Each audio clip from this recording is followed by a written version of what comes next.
Bismillahirrahmanirrahim. Assalamualaikum warahmatullahi wabarakatuh. Salam sejahtera bagi kita semuanya. Shalom, Om Swastiastu, Namo Buddhaya, salam kebajikan. Selamat pagi kepada seluruh hadirin acara Bimbingan 2, Pekan Riset Pekan Ekonomi. Riset Ekonomi yang diselenggarakan oleh BEM FEB Undip tahun 2023. Yang terhormat Bapak Dr. Imade Bayu Dirgantara, SEMM, selaku pembicara materi pada bimbingan 2 Pekan Riset Ekonomi. Yang terhormat Saudara Dongan Besar Kristianto Manalu, selaku Ketua Pelaksana Pre-FEB Undip tahun 2023. Serta teman-teman yang kami banggakan, rekan-rekan mahasiswa FEB Undip, khususnya para peserta Pekan Riset Ekonomi 2023 yang berbahagia pada pagi hari ini. Ada pepatah yang mengatakan tak kenal maka tak sayang, maka dari itu izinkan kami untuk memperkenalkan diri agar kita bisa semakin dekat dan tentunya bisa mengenal satu sama lain. Perkenalkan, nama saya Jubakti Anggoro dan partner MC saya yang super kece, Jennifer Natania, selaku Master of Ceremony yang akan memandu jalannya acara Bimbingan 2 Pekan Riset Ekonomi 2023. Tentunya dari awal hingga akhir nanti nih. Dan oke, Jenif nih, selamat pagi ya Jenif, yang biasanya weekend pagi kali ini kita masih tiduran di kasur, masih rebahan, masih malas-malesan. Tetapi 2 minggu kebelakangan ini nih, kita lebih produktif. Pagi-pagi udah fresh, udah di depan laptop untuk siap menerima materi dari pembicara yang super keren tentunya.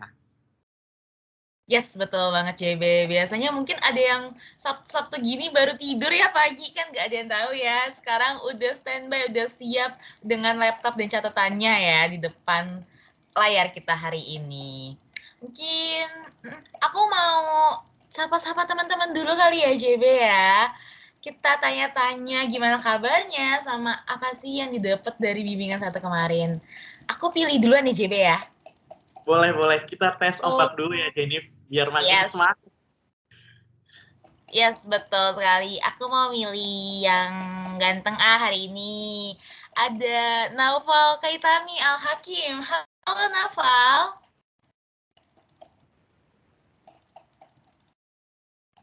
Halo Naufal, apakah di tempat?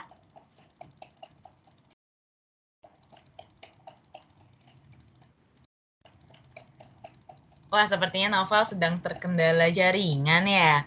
Aku coba panggil yang lain deh.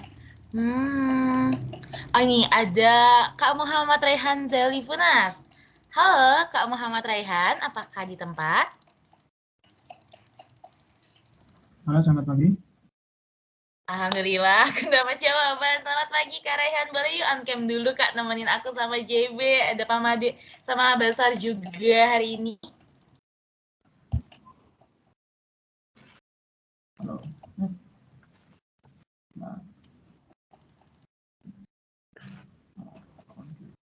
Ayo nih Kak, kita on cam dulu. Kalau Jenif, pilihnya yang cowok ya, yang cakep-cakep ya Jenif ya. Iya.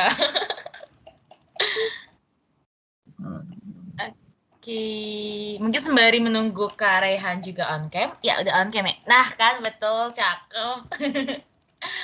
Aku mau nanya gimana kabar Kak Raihan hari ini nih Kak? Alhamdulillah baik. Baik. Aku juga mau nanya nih sama Kak Raihan, dari apa sih yang Kak Raihan dapat dari bimbingan 1 kita kemarin? Yang saya dapat dari bimbingan 1 kemarin itu tentang bagaimana kita menyusun ya tab 1 dengan baik dan benar, dan juga pengalaman bagaimana cara menulis karya ilmiah dengan baik, serta mendapat pengalaman baru bagaimana caranya untuk menyusun suatu karya ilmiah dengan data yang akurat. Wah, yes, betul sekali. Berarti terbukti ya Kak Raihan ini memperhatikan dengan betul-betul bimbingan 1 pre kita kemarin. Terima kasih Kak Raihan, dan semangat mengikuti pre bimbingan 2 kita hari ini. Oke, selanjutnya nih JB. Mau pilih siapa JB? Aku tadi udah milih yang ganteng. Pasti selanjutnya ya aku pilih yang mana ya. Tapi bener banget nih Jenis, tadi kamu kamu mention juga bahwa tentunya teman-teman dari peserta Pre 2023 ini tentunya sangat memperhatikan ya. Karena ini juga materinya yang disampaikan minggu kemarin juga keren banget. Dan juga minggu ini juga tak kalah keren tentunya. Aku bakalan pilih siapa ya kira-kira yang di sini buat kita ajak ngobrol lagi. Ada Kak siapa ini ya? Dari Kak Syabila Andina. Halo, selamat pagi Kak Syabila. Apakah di tempat? Halo, pagi, Kang Guru. Oke, gimana kabarnya nih Kak Syabila? Boleh nemenin on cam dulu dong. Kita ngobrol-ngobrol sebentar nih. Halo, apa suaraku udah masuk? Sudah, wajah cantiknya juga sudah terlihat ini Kak.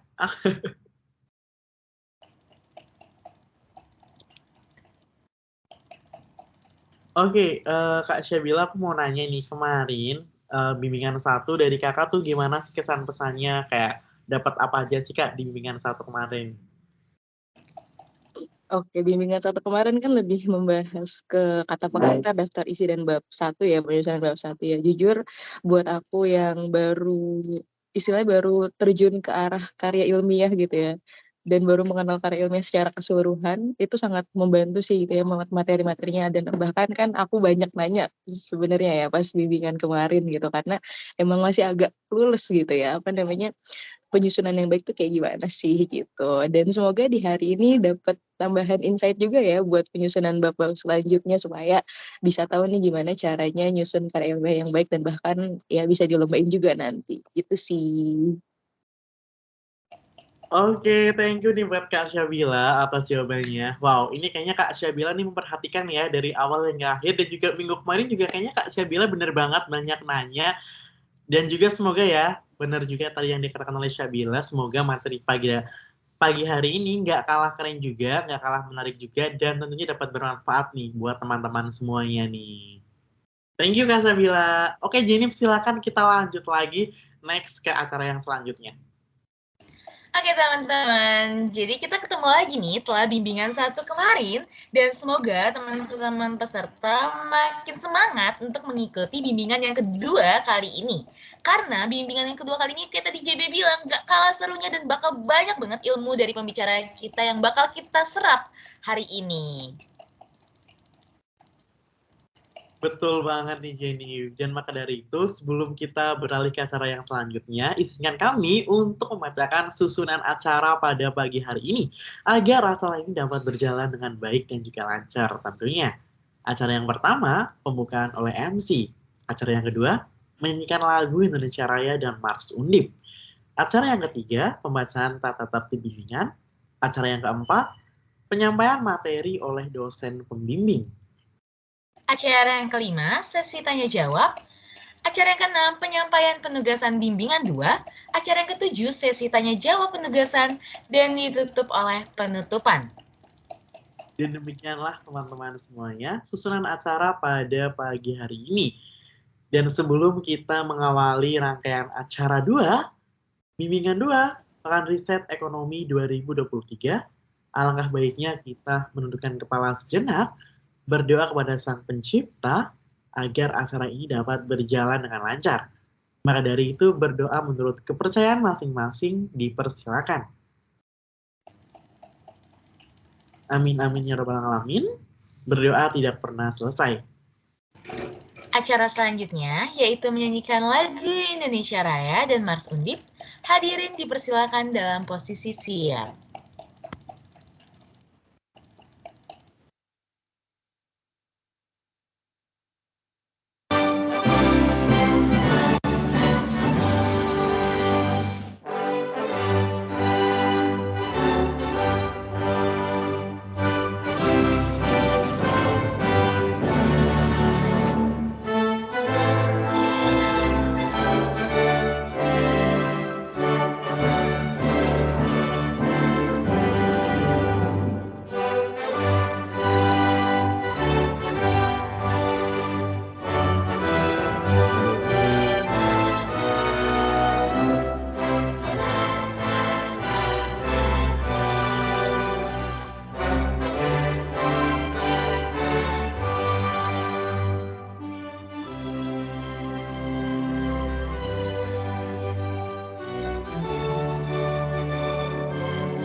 Selanjutnya, kami akan membacakan tata tertib selama bimbingan 2 berlangsung. Yang pertama, peserta diharapkan dapat mempersiapkan diri sebelum pemaparan materi bimbingan. Yang kedua, peserta wajib melakukan follow Instagram @akelbemfeb.undip. Yang ketiga, setiap peserta wajib mengikuti seluruh rangkaian acara bimbingan 2 Pre 2023 dari awal hingga akhirnya nanti. Yang keempat, setiap peserta wajib mengisi absensi yang telah disediakan oleh panitia.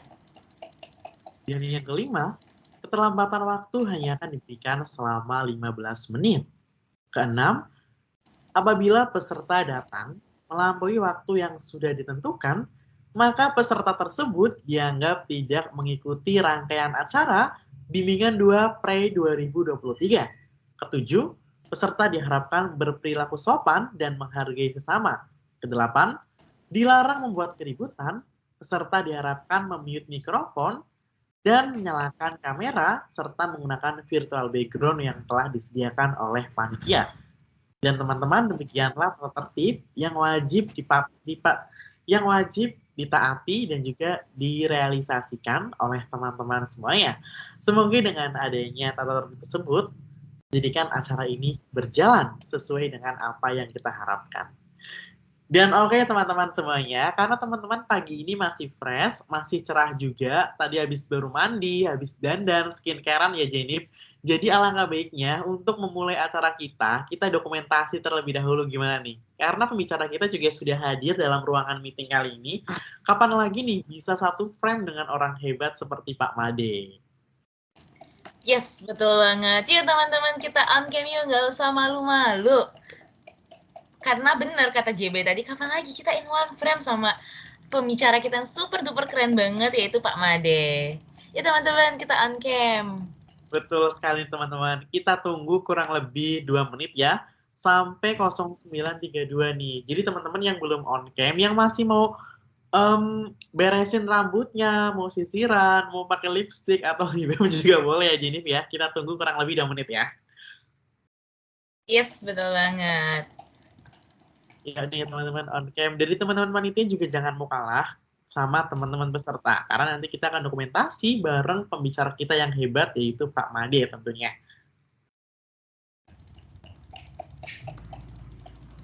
Oke, yuk teman-teman on cam. Oke nih Jenif, kita sambil nunggu teman-teman on cam, aku mau ngobrol-ngobrol juga nih sama kamu. Anyway, kamu dari jurusan mana sih Jenif? Aku dari akuntansi. Kalau kamu dari mana nih, JB? Oh, akuntansi. Kalau aku dari ekonomi nih. Ternyata kita beda gedung ya. Tapi sering loh akuntansi itu main di gedung EC. Sering banget kita belajar di gedung EC. Oh, I see. Ya, soalnya juga kantin kita kan ada di gedung C. Jadi kayaknya teman-teman dari gedungmu juga kalau makan di gedung C ya? Yes, betul banget. Tapi aku tim kantin fakultas lain sih. Oh, menjelajah nih ya, menjelajah ya. Jelajah fakultas ya. Tapi benar sih, di gedung C itu lengkap banget ya. Auditorium ada, lift ada, kelas banyak, kantin ada, semua ada di gedung C. Ya, tentunya di fakultas kita kan banyak banget fasilitas yang bisa digunakan oleh mahasiswa ya. Bangga terhadap FEB tentunya nih, Jenny. Yes, betul banget. Terus deket juga ya, Ece. Jadi kalau mau nongkrong-nongkrong, tinggal keluar dari gedung, nyebrang, dapat ketemu dom. Nyebrang lagi ketemu gedung PKM. Enak ya? Ya, betul sekali. Oke nih teman-teman, karena sudah 09.32, yuk yang belum on cam segera ya. Iya, on cam teman-teman. Nggak usah malu-malu. Nggak usah takut sama aku sama JB. Tenang aja, kita nggak gigit. Betul sekali, yang belum on cam yuk. On cam dulu nih. Nggak usah malu-malu. Oke, kita karena waktunya sudah 09.32, kayaknya kita langsung mulai saja dokumentasinya gimana nih, Jenny? Yes, boleh banget. Ayo kita sikat aja JB dokumentasinya. Pak Made juga boleh untuk ikut on cam dengan kami, Pak Made. Kita dokumentasi terlebih dahulu dengan teman-teman mahasiswa, Pak.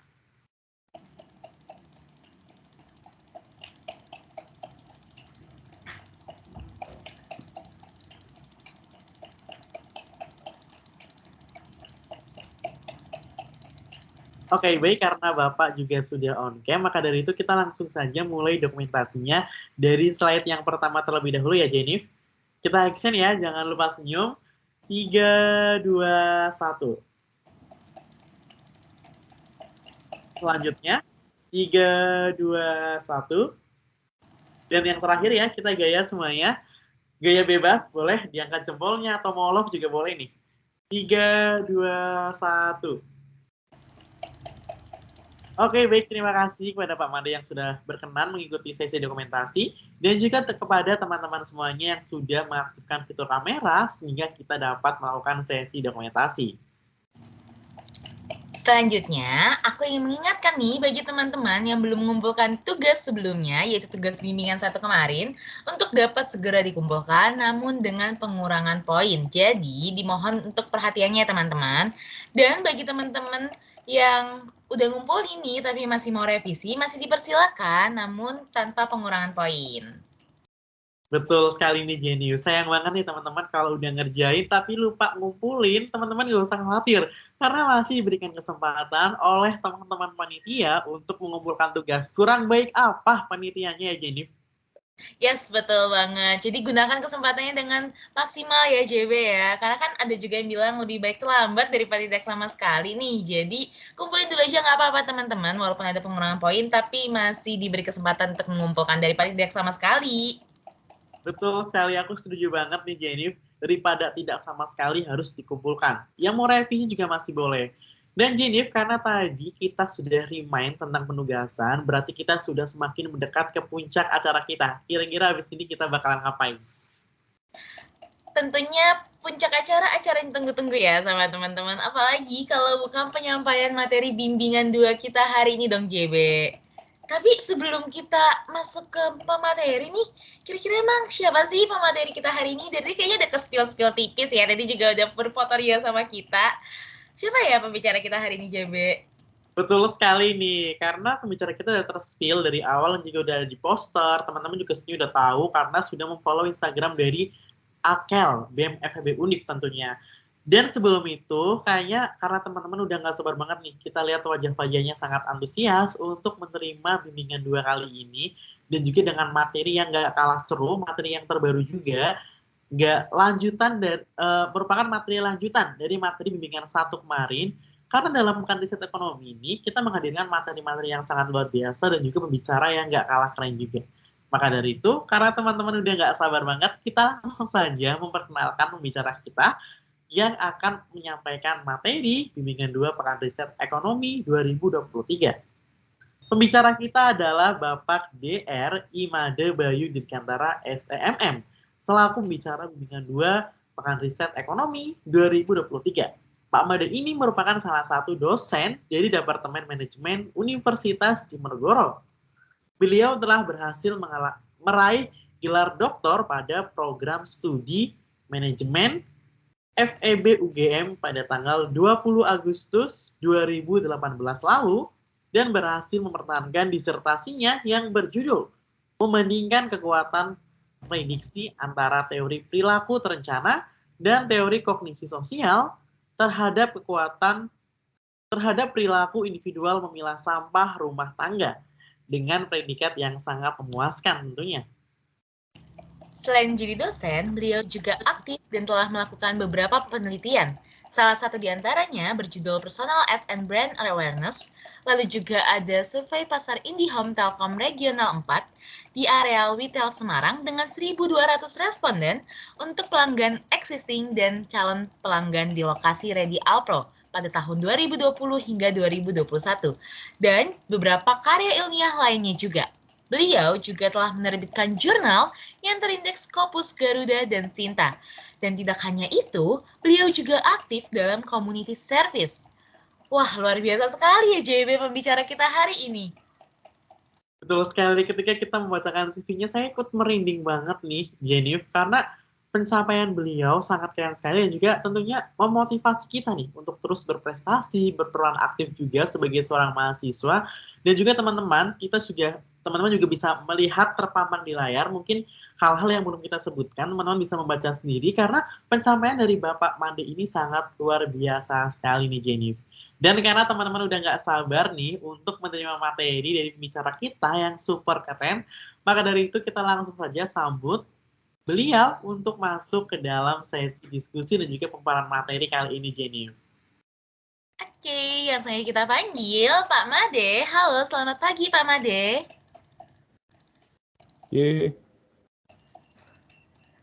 Ya, Baik, pagi. baik Pak Made, gimana kabarnya hari ini Pak Made? Baik, alhamdulillah. Dengeran suara saya ya? Sudah terdengar, Pak. Dengar. Alhamdulillah jika Bapak sudah berada dalam kondisi sehat pagi hari ini. Dan apakah Bapak sudah siap untuk menyampaikan materi dan juga berbagi ilmu nih kepada teman-teman mahasiswa Bapak? Semoga siap. Monggo. Oke, siap Bapak. Oke, teman-teman semuanya, karena dari pembicara kita yaitu Pak Made sudah sangat siap untuk memberikan ilmu dan juga peran materi dari bimbingan 2 Pekan Riset Ekonomi 2023. Maka dari itu nih Jenif, tanpa berlama-lama lagi kita langsung saja panggil dan juga persilahkan Bapak Made untuk mengisi bimbingan 2 Pekan Riset Ekonomi 2023. Silakan Pak Made, waktu dan layar kami persilahkan. Oke, terima kasih. Suara saya terdengar jelas ya? Terdengar jelas, Pak.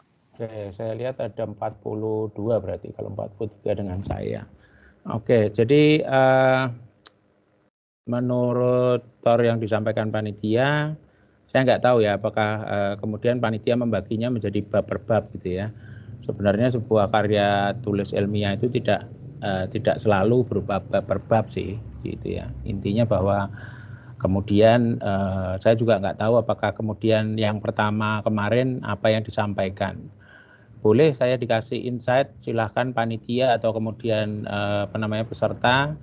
Kira-kira materi kemarin yang disampaikan di bimbingan pertama atau di bab 1 itu isinya apa, siapa yang menyampaikan? Silakan.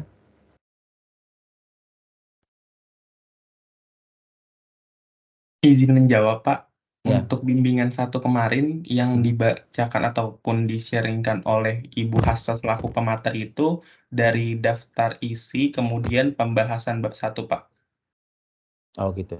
Daftar isi dan pembahasan bab 1. Oke, ya, thank you. Ya, terima kasih. Mas siapa Mas namanya? Dongan, Pak. Oh, Mas Dongan. Manalu itu ya? Iya, betul, Pak. Ada Mario Manalu juga kayaknya di kakak kelas Anda ya. Ya, gitu. Jadi kemarin Bu Hasta ya, mungkin ya kalau dibilang background-nya sama-sama sih, saya juga orang ekonomik sebelumnya, S1 saya ekonomik, S2 saya manajemen, S3 saya manajemen gitu ya. Jadi basically saya akan menyampaikan sesuatu yang saya ambil dari buku referensi. Buku referensi saya adalah dari UMA sekarang gitu ya.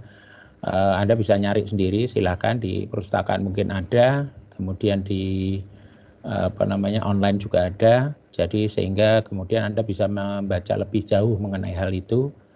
Itulah kenapa kemudian saya juga tidak menyampaikannya PowerPoint gitu ya, supaya Anda tidak fokus ke situ.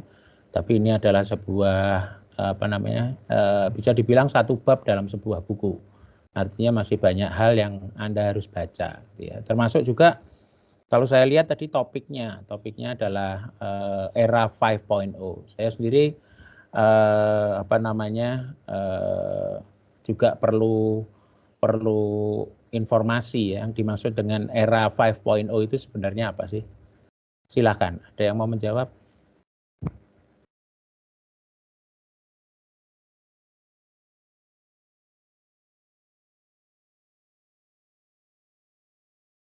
Ada?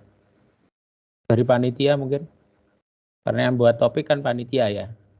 Jadi yang dimaksud era 5.0 apa gitu ya, sehingga saya kemudian mungkin bisa melanjutkannya dengan yang lain gitu. Silakan. Izin menjawab lagi, Pak. Apakah boleh? Oke, baik, Pak. Menurut saya sendiri, 5.0 itu merupakan suatu zaman di mana kita sudah membutuhkan atau sangat membutuhkan sebuah teknologi. Jadi dalam penyampaiannya, dalam pelaksanaan dalam kehidupan sehari-hari, kita membutuhkan atau beriringan dengan teknologi. Apapun yang kita gunakan pasti akan berpatokan dengan teknologi. Contohnya sekarang, Pak, kita mengadakan Zoom, kita mengadakan Teams, melalui jarak yang jauh, tetapi kita bisa berkomunikasi secara langsung dalam pemberian materinya, Pak, atau sharing-sharing materinya. Begitu menurut saya, Pak. Oke. Jadi kalau menurut pemahaman saya itu masih 4.0 ya. Kalau 5.0 itu artinya kan ada kekhawatiran bahwa orang itu akan digantikan oleh teknologi begitu ya di 4.0. Kemudian muncullah 5.0 di mana kemudian teknologi for society sama teknologi for humanity. Ya. Nggak tahu sih nanti kemudian Anda baca yang lain terus kemudian mungkin saja saya salah gitu ya. Tapi yang saya pahami bahwa 5.0 itu kan di beberapa tahun yang lalu itu bahwa kemudian manusia itu masih sangat berperan dalam segala sesuatu yang teknologi heavy gitu ya. Itu yang dimaksud ya. Kenapa saya bicarakan ini supaya kita punya basis yang sama dalam membicarakan berbagai hal di dalam pertemuan ini. Ya, demikian pula dengan nantinya kalau ini Anda sebut sebagai bab 2 dan bab 3 ya. Sebenarnya bab 1 itu semoga saja kemarin Bu Hasta juga menyatakan bahwa sebuah tulisan ilmiah atau karya ilmiah atau kemudian riset itu harus ada tujuannya yang pertama. Ya. Jadi kemudian Anda melakukan sesuatu harus ada tujuannya, harus ada basis. Kemudian biasanya orang memulainya bisa saja dari permasalahan penelitian. Ya, meskipun kalau kemudian nggak tahu ya di akuntansi ataupun di ilmu ekonomi ya, apakah kemudian hal itu terjadi hal yang sama atau tidak. Kalau di manajemen itu diredusir menjadi hanya signifikan dan tidak signifikan, inkonsistensi hasil. Saya bilang diredusir, sebenarnya yang namanya research problem itu tidak sedangkal itu gitu ya. Research problem itu banyak. Misalnya saya paham perilaku konsumen misalnya pada masyarakat Indonesia. Ya belum tentu itu berlaku juga di masyarakat yang lain gitu ya. Terus kemudian misalnya bagaimana Anda sebagai seorang pria itu berkeputusan dibandingkan dengan seorang wanita. Nah itu pun sendiri bahwa kita belum tahu, yang pria kita sudah riset tapi yang wanita kita belum pernah meriset sama sekali misalnya. Nah itu jadi research gap dan itu it becomes research problems gitu ya. Mungkin pertanyaannya menjadi apakah sama perilaku keputusan pembelian atau perilaku pembelian antara wanita dan pria, antara kemudian mahasiswa yang umurnya tertentu atau kemudian dengan status sosial tertentu atau yang lain-lain. Nah, di masyarakat yang kemudian hedonis ataupun fungsionalis gitu ya. Jadi ketika Anda beli sebuah bolpen itu apakah Anda butuh mereknya atau hanya butuh fungsinya gitu misalnya seperti itu. Dari hal-hal tersebut maka ketemulah satu research problems ya. Bahwa kemudian misalnya bahwa penjualan saya kok menurun ya gitu ya. There will be a problem. Penjualan saya kok meningkat drastis ya. It will be a problem also gitu ya. Kenapa kemudian hal itu terjadi ya. That's what I need to research gitu ya. Jadi hal-hal itu sebenarnya yang mendasari kemudian dan itu tentunya dijelaskan di bab 1 kenapa riset ini juga perlu, penting gitu ya. Nah, terus kemudian nantinya di bab 2 itu Anda talking about definitions. Ya, tadi kenapa saya tanya apa yang Anda pahami dengan 5.0? Apa yang Anda pahami dengan 4.0? What is the difference between 1.0, 2.0, 3.0, 5.0, 4.0 gitu ya. Nah, seperti itu ya. Dengan demikian kemudian Anda menjelaskan pada orang atau kalau dalam bahasa ilmu ekonomi disebut asumsi yang digunakan. Ya. Ketika kita bicara mengenai ilmu sosial, maka segala sesuatunya itu relatif terhadap orang yang melihat, gitu ya. Tapi kemudian hal itu bisa terjadi, bisa di-research ketika kita punya asumsi. Misalnya nih, orang itu akan mudah memilih segala sesuatu ketika misalnya bahwa mungkin Mas yang orang IE, Mas Jubakti ya. Ya, Mas Jubakti itu kan dia bicara mengenai misalnya budget line, gitu ya. Seberapa sih orang kemudian bisa berkonsumsi dengan budget line-nya, gitu ya. Kalau misalnya sebulan saya punya uang 5 juta, ya akan berbeda dong dengan yang kemudian orang punya budget line di bawah itu, di bawah 1 juta. Ya toh. Mungkin tadi Jennifer bisa pergi ke satu kantin ke kantin yang lain atau bahkan kemudian seluruh kafe di Tembalang gitu ya. Karena mungkin budget lainnya sebulan berapa? 100 juta apa 10 juta, Jen? Gitu kan. Itu bisa saja ya. Nah itu misalnya, itu juga kemudian kenapa kita harus melakukan itu, definisinya apa, ya toh, supaya kemudian apa yang kita bicarakan itu dipahami oleh orang lain. Bahwa ini loh yang saya maksud, ini loh yang saya definisikan sebagai sesuatu. Itu yang harus ada di di bab 2 gitu ya, atau kemudian bisa disebut sebagai literatur review atau kemudian hal-hal seperti itu. Jadi Anda membaca penelitian-penelitian sebelumnya, gunakan definisi-definisi sebelumnya, sebutkan sumbernya gitu ya. Jangan merasa bahwa Anda adalah seorang yang sangat pintar, Anda paham semuanya, terus kemudian Anda mendefinisikan sesuatu, belum tentu itu benar. Karena apa? Bahwa Anda kan itu pendapat Anda, tapi orang lain bisa saja kemudian mempersalahkan dan lain-lain ya.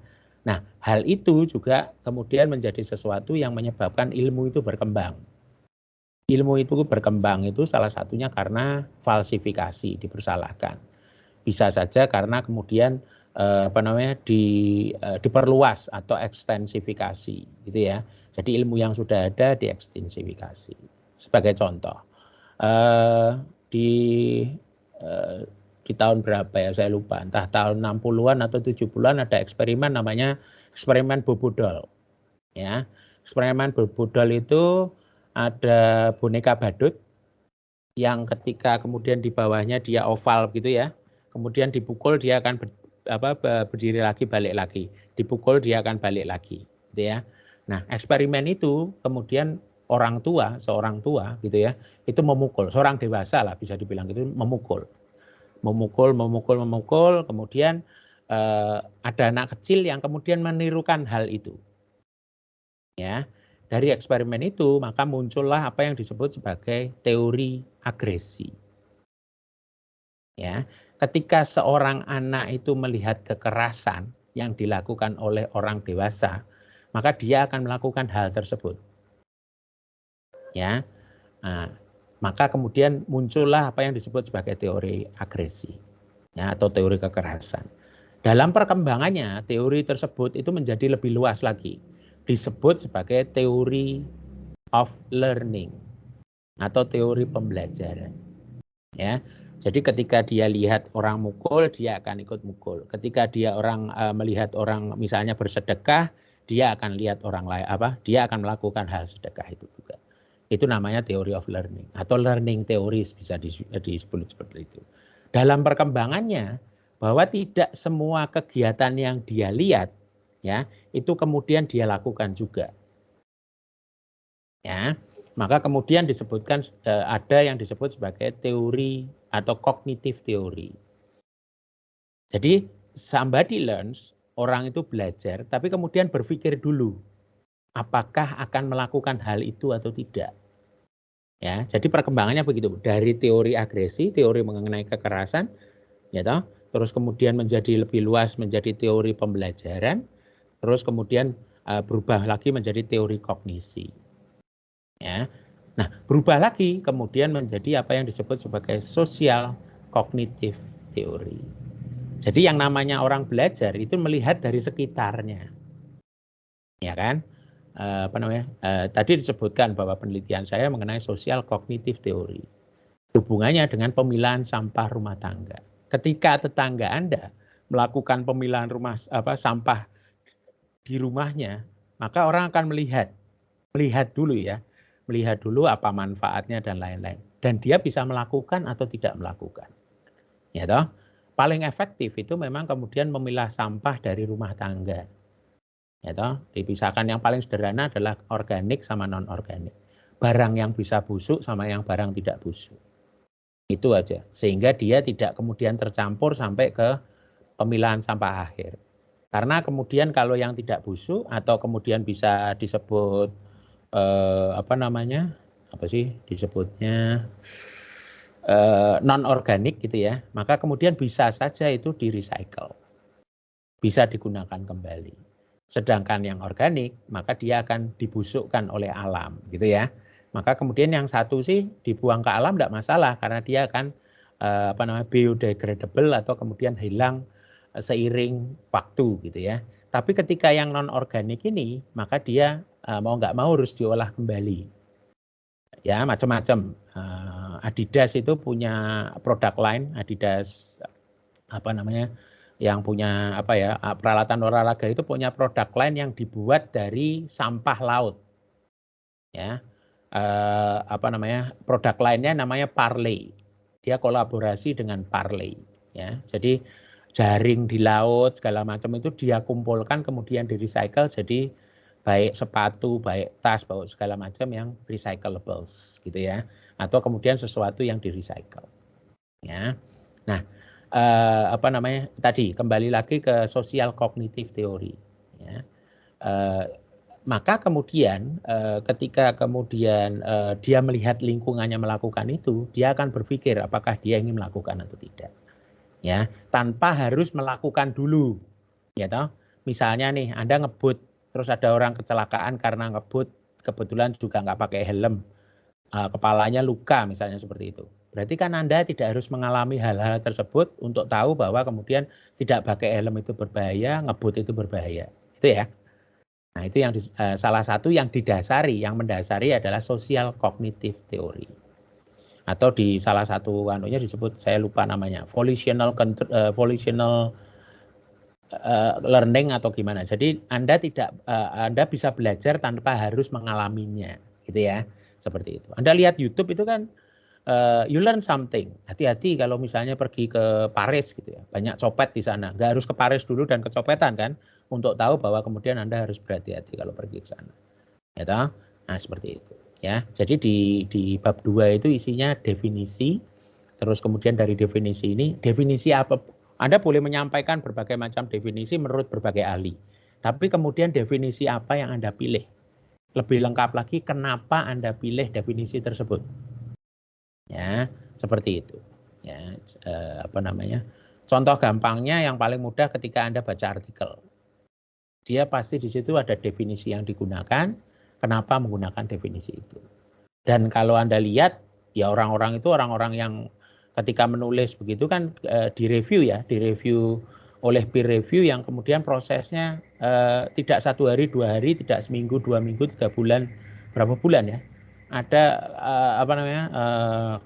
artikel-artikel di jurnal bagus itu bisa antara 1 tahun sampai 3 tahun. Bahkan sampai datanya itu sudah kemudian outdated. Maka mereka harus memperbarui data. Ya, hal-hal seperti itu yang dilakukan. Kalau Anda kemudian publikasi gitu ya, terus kemudian terbitnya kok 2 minggu sudah terbit, itu too good to be true. Ya, biasanya ada banyak hal yang kemudian membuat jurnal itu tidak bagus. Tahu ya bedanya antara jurnal sama artikel ya? Artikel itu tulisannya, ya, jurnal itu kumpulan dari artikel tersebut. Ya, jadi misalnya Journal of Diponegoro Journal of Economics misalnya seperti itu. Ya, maka kemudian di dalamnya itu ada mungkin tulisannya Pak Sakir, tulisannya Pak Hadi Sasana, tulisannya Pak Arief Pujiono, terus kemudian tulisan dari dosen-dosen di UGM, di IPB atau penulis-penulis lain dari universitas yang lain, gitu ya. Nah itu bedanya 2 hal itu. Nah itu yang Anda gunakan, ya pendapat mereka, sebutkan nama mereka karena ingat bahwa yang disebut plagiasi itu as simple as bahwa kemudian you're not mentioning their name when you put their quotes in your writings. Ya, jadi Anda tidak menyebutkan bahwa ini hasil karya seseorang. Ya, ketika hasil karyanya itu Anda tuliskan di tulisan Anda. Sesimpel itu adalah plagiarisme. Ya, bukan Turnitin, bukan segala macam. Turnitin dan lain-lain itu mengindikasikan ada kemungkinan plagiasi. Ya, tapi kemudian yang menjudge itu adalah orang yang membacanya atau supervisornya biasanya. Kalau kemudian Anda bimbingan skripsi dan lain-lain. Itu, ya. Itu yang dilakukan. Ya, definisi Anda sebutkan di situ, Anda bahas di situ, terus kemudian definisi yang dipilih untuk penelitian Anda apa. Nah, itu bagian dari kemudian asumsi yang digunakan. Ya toh? Cantik misalnya. Cantik itu kan definisinya banyak. Ya. Bagi orang-orang kita misalnya cantik adalah ketika kulitnya putih, rambutnya hitam. Ya toh? Kemudian senyumnya lebar dan lain-lain. Tapi kemudian di masyarakat Afrika beda lagi dong. Gitu kan? Bahwa kemudian ketika seorang wanita itu badannya gede banget gitu ya, menunjukkan bahwa dia subur misalnya seperti itu adalah definisi cantik buat mereka. Ya. Nah, yang digunakan yang mana? Oh, yang saya gunakan adalah definisi cantik menurut Indonesia, gitu ya. Sama juga beberapa kali saya ketemu misalnya UMKM. Ini yang dimaksud UMKM, usaha mikro, kecil dan menengah gitu ya. Yang dimaksud definisinya yang mana nih? Yang menurut undang-undang atau menurut yang lain? Gitu. Ada yang menyebutkan asal pegawainya sekian itu disebut mikro, pegawainya lebih banyak lagi disebut kecil. Menengah, ada yang kemudian ketika dia punya aset sebanyak apa. Nah, ini yang digunakan yang mana? Dengan hal itu, maka kemudian dengan basis itu, diskusi Anda akan terbatas pada hal tersebut saja. Gitu kan? Nah, itu yang kenapa di bab 2 itu yang dibicarakan. Ya. Nah, terus kemudian kalau ada hipotesisnya, Anda bisa menghubungkan hubungan antar variabel. Gitu. Di beberapa teori, misalnya teori perilaku terencana atau kemudian teori of reason action atau perilaku yang bersebab gitu ya. Jadi segala tindakan Anda itu ada sebabnya. Segala tindakan Anda itu dianggap terencana gitu ya. Maka kemudian di situ ada yang disebutkan bahwa sebelum berperilaku orang itu akan berniat dulu. Ya. Lah Anda meneliti mau sampai mana? Ya, ini monggo saja. Nanti juga Anda ketemu pembimbing dan lain-lain. Loh kok sampai niat, kok enggak sampai perilaku gitu ya. Nah, monggo, sebenarnya meneliti itu kan keinginan penelitinya. Anda hanya sampai niat ataupun sampai ke perilakunya. Kalau Anda kemudian membandingkan antara niat, apakah niat kemudian menjadi perilaku, tidak mungkin dilakukan dalam satu waktu. Ya, bahwa orang berniat terus kemudian terpaut sekian menit, sekian hari, sekian bulan baru dia akan melakukan hal tersebut. Nah, itu yang kemudian tidak mungkin dilakukan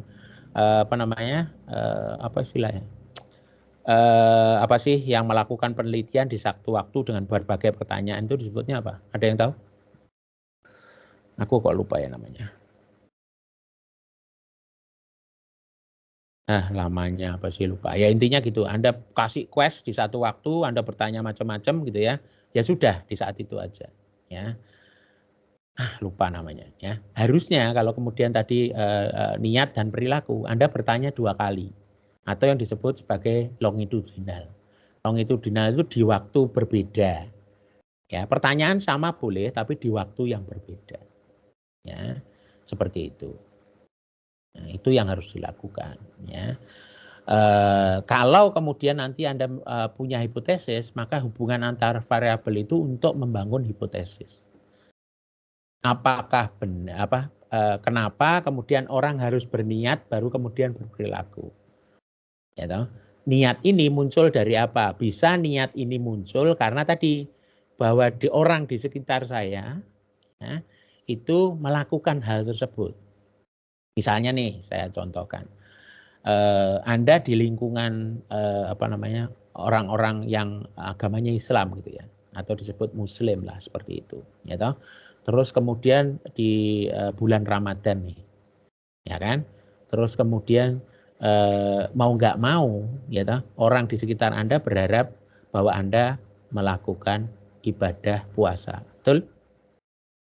Ya kan, itu wajib. Yang tidak wajib misalnya melakukan ibadah tarawih. Ya kan? Nah, seperti itu.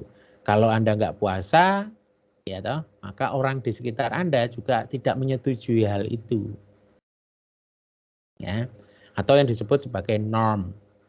Subjective norm. Subjective norm itu membuat orang berniat melakukan sesuatu ya yang kemudian secara orang-orang di sekitarnya akan mengharuskan atau kemudian mendukung Anda melakukan hal itu.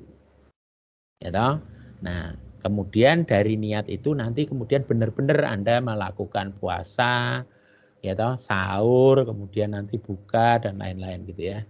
Meskipun orang nggak akan tahu ya, apa kemudian karena mulutnya bau Anda dianggap puasa juga belum tentu gitu ya.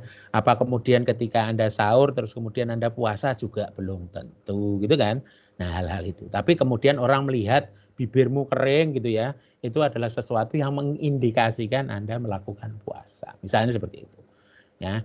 Jadi teorinya tadi itu untuk mendasari apa namanya bahwa kemudian seseorang itu melakukan sesuatu karena ada dorongan dari sekitarnya untuk kemudian dia melakukan hal tersebut. Menurut teori perilaku terencana. Nah, menurut teori of reason action beda lagi. Menurut social cognitive theory beda lagi. Bahwa orang melakukan puasa karena dia belajar dari lingkungannya. Orang di sekitarku kok puasa ya? Oh berarti saya harus puasa juga, misalnya seperti itu. Kan berbeda apa namanya, yang satu karena dari lingkungannya memaksakan dia untuk kemudian berpuasa, kalau yang satu dia belajar dari lingkungannya bahwa saya sebaiknya melakukan puasa, gitu ya. Nah itu teorinya berbeda, maka kemudian jalan berpikirnya berbeda, gitu. Ya, maka itu harus dipahami dari kemudian teori itu asalnya dari mana sampai kemudian enggak cuma menempelkan saja, gitu ya. Nah itu. Nah, hubungan antar variabel tadi jadilah hipotesis. Ya, hipotesis ini itu apa maksudnya? Pernyataan sementara bahwa A berhubungan dengan B. Bahwa niat ini akan jadi perilaku, bahwa kemudian dukungan sekitar atau norma atau apa namanya kebiasaan sekitar ini membuat orang berniat melakukan sesuatu. Nah itu Anda duga seperti itu. Ya, hipotesis itu kan dugaan atau pernyataan dari peneliti sementara. Kenapa sementara? Karena harus dibuktikan dengan penelitian empiris tadi. Ya, penelitian empiris itu artinya Anda buktikan tadi bisa dengan kuesioner, bisa dengan kemudian pendapat-pendapat ahli yang lain, tergantung metodologi penelitian yang Anda gunakan. Ya kan? Nah, nanti kita bicara di bab 3. Ya. Tadi itu bab 2 isinya itu. Bab 2 isinya definisi variabel ya, atau definisi mengenai konsep variabel, terus kemudian ya seperti itu yang kemudian Anda gunakan dalam penelitian. Itu dijelaskan dulu. Nah, itu hubungannya dengan kita mau bicara apa sih? Disebut pohon. Apa sih sebenarnya definisi pohon? Gitu kan? Padi itu pohon enggak? Ya kan? Kayu jati itu atau pohon jati itu pohon enggak? Pohon Kamboja itu pohon enggak? Meskipun disebut pohon, apakah dia pohon? Ya toh? Tomat itu buah enggak? Buah apa sayur kalau tomat? Jagung itu, nah itu Anda harus mencari pengetahuan apakah yang disebut buah apa yang, nah itu yang Anda gunakan yang mana, itu yang kemudian di akhir Anda sebutkan. Kami menggunakan definisi ini dalam penelitian, ya. Itu bab 2 selesai, ya. Saya lanjutkan ke bab 3, ya. Di bab 1 tadi ketemu kenapa perlu melakukan penelitian ini, masalah penelitiannya apa, nanti timbullah pertanyaan penelitian. Bab 3 ini fungsinya adalah untuk menjawab pertanyaan penelitian. Ya. Sebenarnya pilihan di bab 3 ini ada hubungannya dengan pertanyaan penelitian Anda. Ya. Ketika pertanyaannya adalah what, apakah ada hubungan ya antara A dan B, ya, most likely itu adalah kuantitatif, ya. Terus kemudian apakah ada, tergantung menghipotesiskannya ya. Nanti Anda kenal apa yang disebut ada one tail, ada two tail gitu ya. Kalau kemudian ada arahnya, semakin tinggi niat seseorang dalam melakukan satu perilaku, maka kemungkinan besar dia akan melakukan perilaku tersebut. Hubungannya apa itu? Naik, maka hubungannya positif. Semakin rendah kemudian niatnya, maka semakin tidak mungkin dia melakukannya. Positif juga, betul? Ya kan? Maka kemudian hubungan A dan B itu positif. Ya, kalau meningkat dia akan meningkat, kalau menurun dia akan menurun yang satunya. Kalau negatif itu beda lagi. Ya kan? Kalau yang satu meningkat, hasilnya menurun. Kalau yang satu menurun, hasilnya meningkat. Apa contohnya? Mas Jubakti tahu apa jenenge? Barang inferior. Semua sih sebenarnya. Ini kan belajarnya di teori ekonomi ya. Tahu barang inferior enggak? Tapi enggak apa-apa lah. Mumpung yang kelihatan gambarnya Mas Jubakti, saya nanya deh. Apa Mas barang inferior? Enggak bisa ya enggak apa-apa. Namanya masih di kelas. Anda belum paham itu wajar. Barang inferior nih Pak. Ya. Barang yang permintaannya biasanya akan turun apa nih Pak? Agak lupa. Karena konsumen sudah besar. Atau pendapatan konsumennya sudah turun. Salah no. Kebalik Mas. Ketika pendapatan seseorang itu meningkat, maka permintaan akan barang itu menurun. Itu barang inferior. Ya toh? Misalnya nih, kereta ekonomi, kereta kelas ekonomi. Kalau Anda punya duit lebih kan naiknya eksekutif. Ya toh? Atau naiknya yang luxury misalnya kalau Anda. Nah, maka kemudian itu disebut sebagai barang inferior. Kereta kelas ekonomi tadi adalah barang inferior. Nah, benar tadi sudah mendekati ke situ, tapi yang lebih firm lagi, ketika pendapatan seseorang itu naik, maka permintaan akan barang tersebut turun. Kalau dulu-dulu itu gaplek gitu-gitu ya. Nah, kalau orang kemudian atau nasi aking gitu ya, nasi yang dikeringkan kemudian dimasak lagi. Kalau orang sudah mampu beli beras bagus kan dia nggak akan makan itu. Dia akan makan beras yang bagus itu gitu kan. Karena pendapatannya sudah meningkat ya. Itu. Kalau barang normal pendapatannya meningkat, maka permintaan akan barang tersebut juga meningkat. Ya, itu barang normal. Beda lagi barang inferior. Itu ya. Ya sedikit karena semua dari Anda ini kan namanya juga fakultas. Mungkin sebutannya harus dianukan juga ya.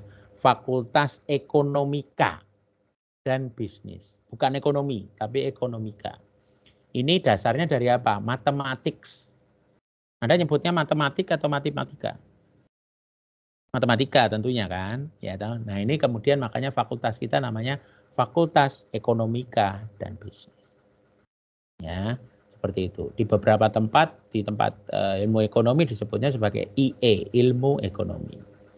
Akuntansi, manajemen ya manajemen gitu ya. Nah, dulu namanya IESP, ilmu ekonomi dan studi pembangunan.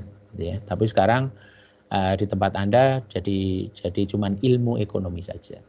Karena kemudian studi pembangunannya saya nggak tahu detailnya, tapi kemudian studi pembangunannya ada di dalam mata kuliahnya saja, tidak kemudian secara keseluruhan. Gitu ya. Tadi ketika pertanyaannya what itu maka kuantitatif.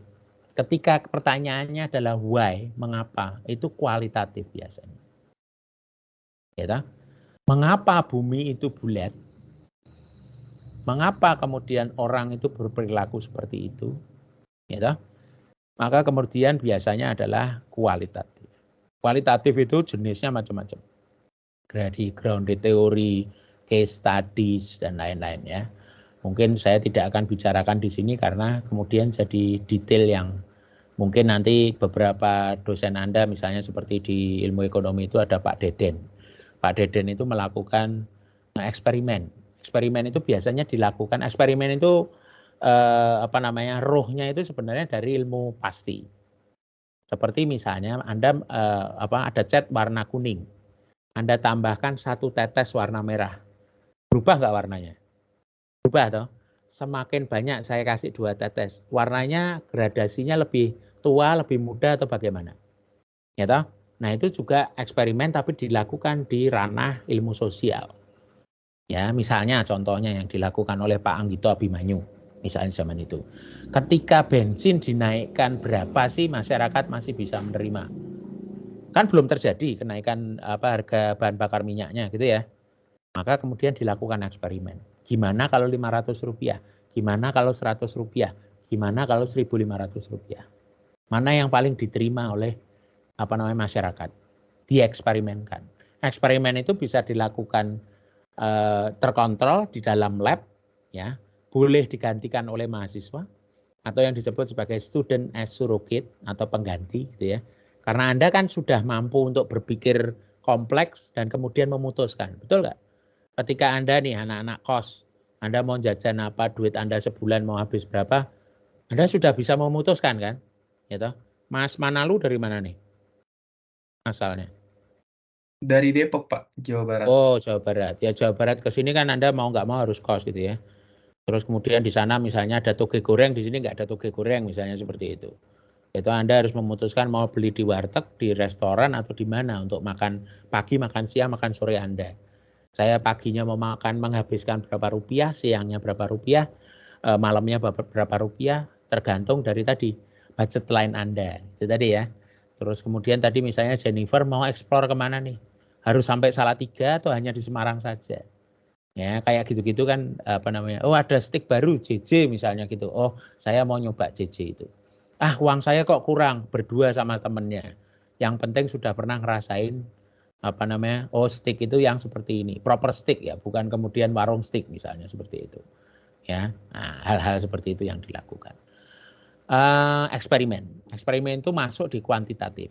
Ya, kalau kualitatif tadi bisa kemudian disebutnya fenomenologi, bisa grounded theory, bisa etnografi. Etnografi case study itu biasanya Anda berada di sisi yang Anda teliti. Misalnya nih di pemasaran itu ada satu tulisan mengenai homeless in Amerika. Jadi bagaimana orang tersebut namanya Paul Hill meneliti mengenai orang-orang yang istilahnya kaum yang tidak beruntung gitu ya, mereka nggak punya rumah di Amerika. Ya, yang dia lakukan itu dia berada di lingkungan orang-orang tersebut dan dia berperilaku seperti orang-orang tersebut. Dia menjadi bagian dari mereka.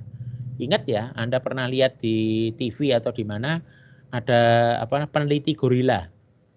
Dia nggak mandi berbulan-bulan supaya kemudian tidak baunya nggak seperti manusia, tapi seperti gorila. Ya, karena mereka berdekatan dengan itu. Ini juga begitu. Si Paul Hill ini juga melakukan hal itu. Kenapa? Dengan Anda berada di sisi subjek penelitian Anda, maka Anda bisa tahu lebih dalam. Ya, itu kualitatif. Ya. Anda duduk situ dilihat, oh kenapa sih? Oh bagaimana kemudian mereka mencari makanan mereka. Gitu. Yang di penelitian itu dituliskan, saya pergi ke belakang restoran cepat saji. Saya mencari plastik besar yang dibuang dari tempat saji itu, yang kemudian tidak besar tapi berat.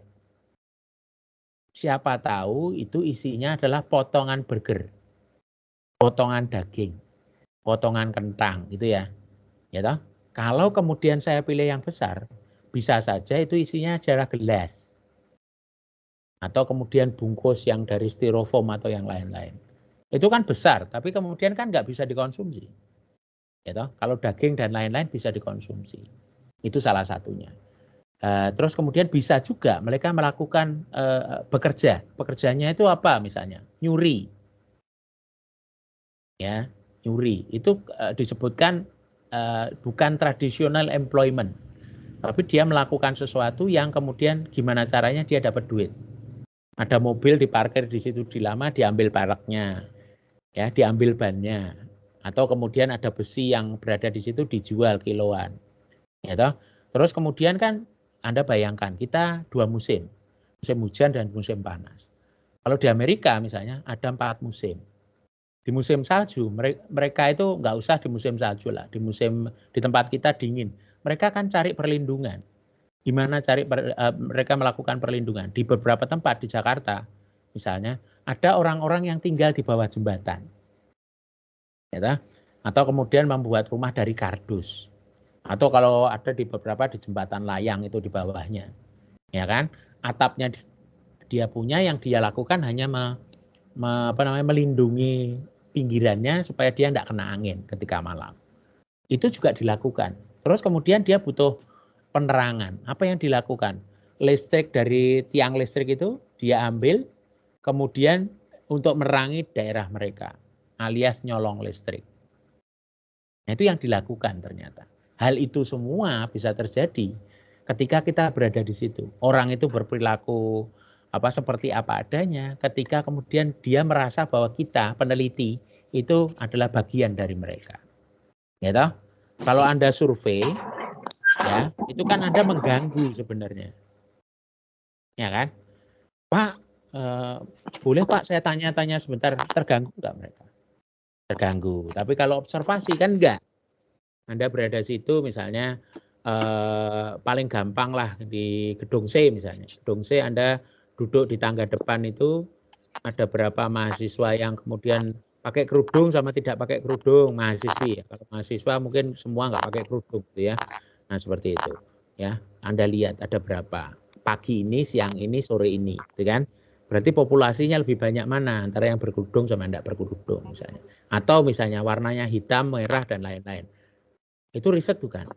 Riset kan? Nanti suatu saat misalnya Anda bisa bahwa mahasiswa di gedung C itu ya toh karakteristiknya adalah begini dan lain-lain. Ya, seperti itu. Dia minta tolong Mas Rio Jones. Enggak ya, kebuka mic-nya mungkin.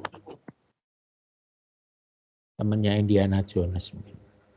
Iya, gitu ya. Jadi itu bab 3 itu isinya mengenai metode meneliti atau disebut sebagai research method.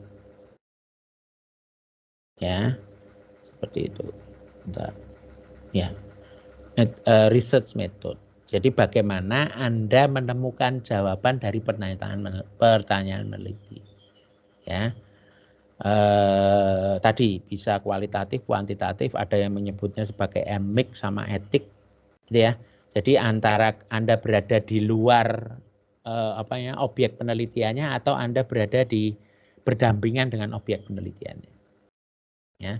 Ada dosen di FISIP itu yang meneliti mengenai bahasa perempuan. Dia berada di rumah seseorang. Bahasa perempuan ketika perempuan itu diduakan. Jadi di rumah tersebut tidak hanya ada satu istri, tapi beberapa istri. Bagaimana mereka berkomunikasi, kan bukan bahasa verbal, tapi bahasa yang dia tunjukkan ketika kemudian ada orang lain yang statusnya adalah sama-sama istri. Itu ada penelitiannya. Sama seperti ibunya Mas Barack Obama itu kan meneliti mengenai arisan di Klaten. Orang Amerika loh itu. Ya toh? Nah, ketemu bapaknya orang Afrika, ya toh? Terus kemudian menikah jadilah Barack Obama itu. Ya. Nah, itu meneliti di Klaten pada saat itu. Jadi yang namanya meneliti itu sebenarnya banyak hal yang menarik, yang intinya bahwa saya belum paham mengenai hal tersebut, kita bisa melakukan penelitian. Nah, riset metode tadi ya. Terus kemudian nantinya kalau dalam kualitatif disebut informan, siapa yang harus ditanya sebagai sumber dari informasi tersebut. Ya, kalau kemudian kuantitatif bisa disebut sebagai responden. Ya, mau memilihnya responden gimana? Probability atau non-probability sampling. Kenapa disebut sampling? Karena sampling itu merupakan bagian dari populasi. Populasi yang membuka on-cam di sini itu hanya 4. Di mana saya memilih sehingga bisa merepresentasikan ke-4 orang ini. Ya. Kalau kita tahu hanya 4 ini, artinya kita punya sampling frame atau kemudian kita punya siapa saja yang open cam, maka kita bisa memilihnya dengan random. Random itu ya atau probability sampling itu hanya bisa dilakukan ya ketika Anda punya list nama atau sampling frame itu tadi. Bukan acak. Bukan acak yang Anda pikirkan. Kalau acak itu acak-acakan gitu ya. Ngawur alias. Jadi kalau random itu Anda harus punya list of participant atau list of populasi Anda itu siapa aja. Misalnya 1.000 orang, ya Anda harus punya 1.000 nama. Berapa yang dipilih nanti Anda lihat berapa banyaknya itu Anda lihat di kebutuhannya. Beda-beda, Anda akan menggunakan apa? Structural equation modeling misalnya. Ada berapa variabel yang ada di situ. Kalau 7 sampai 7 gitu ya, Anda butuh sampai 100. Kalau lebih dari itu Anda bisa lebih dari itu. Nah, itu ada ada acuannya. Semua harus ada acuannya. Nah, atau kemudian Anda lakukan dengan non probability sampling atau convenience sampling atau accidental sampling. Semua yang ketemu saya tanyai, saya suruh jawab. Nah, dua hal ini ya menyebabkan dua implikasi. Yang satu, yang probability sampling, itu bisa menggambarkan ya bagaimana populasi tersebut. Ya. Tapi ketika Anda pakai non probability sampling, maka Anda tidak bisa menggambarkan sebenarnya bagaimana populasinya. Yang berlaku ya hanya di sampel Anda itu saja yang Anda teliti. Tapi Anda tidak bisa mengeneralisir ke populasi yang lebih besar di sampelnya saja. Itu ya. Jadi paham ya, probability, non probability sampling. Ya. Itu. Jadi gimana caranya? Random yang gimana maksudnya gitu ya. Kalau kemudian nanti setiap orang yang ada aja Pak ketemu, itu namanya convenience sampling. Convenience itu dari asal katanya apa? Convenience itu kan nyaman buat penelitinya. Ya. Tapi sebenarnya ya tidak terlalu akurat ya, seperti itu.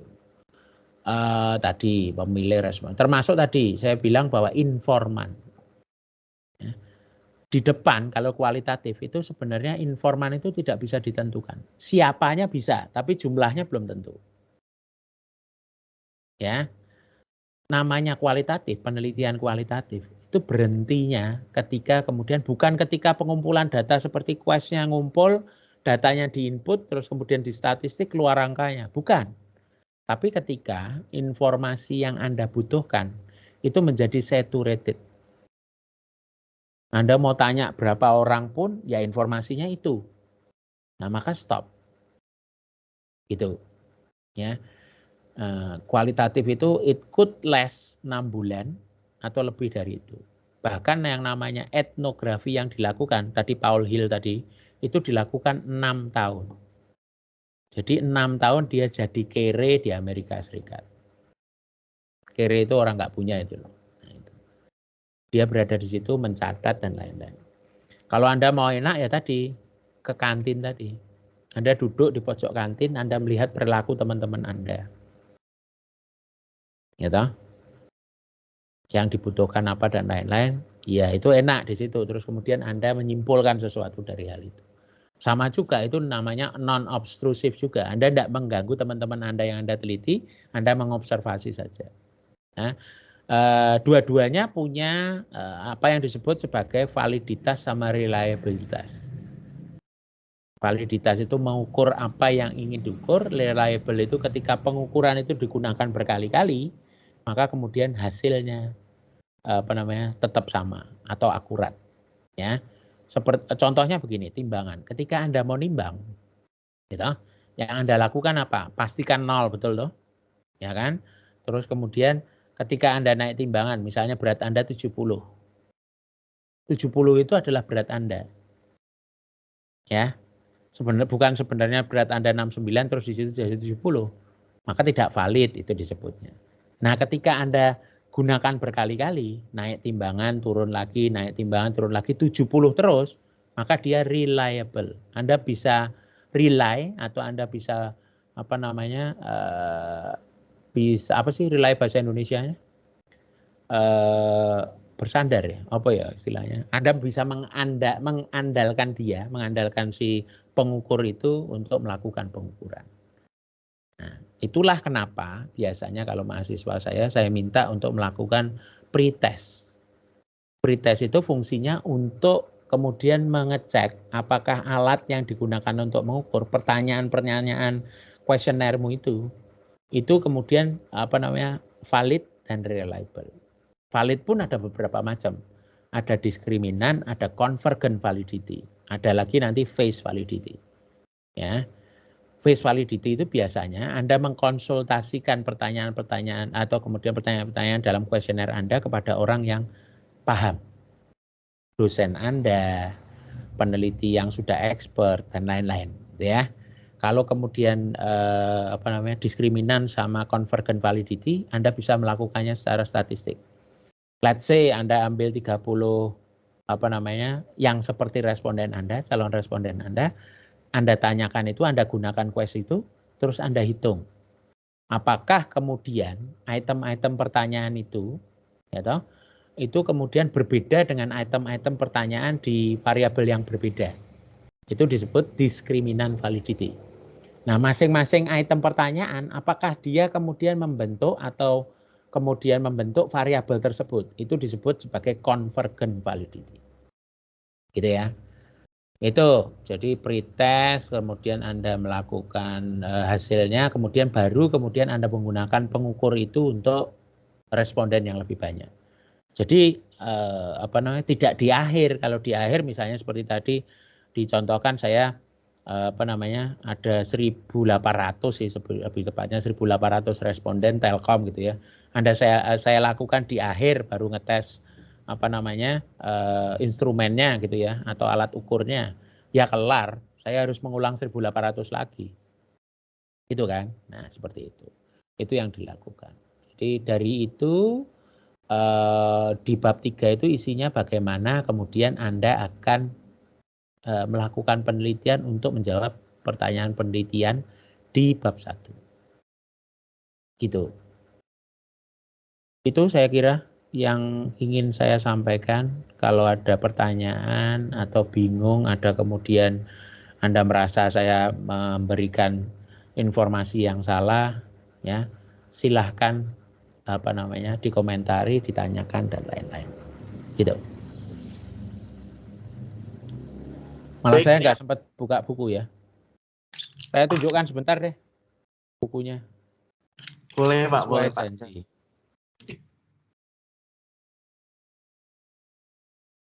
Iya, ini.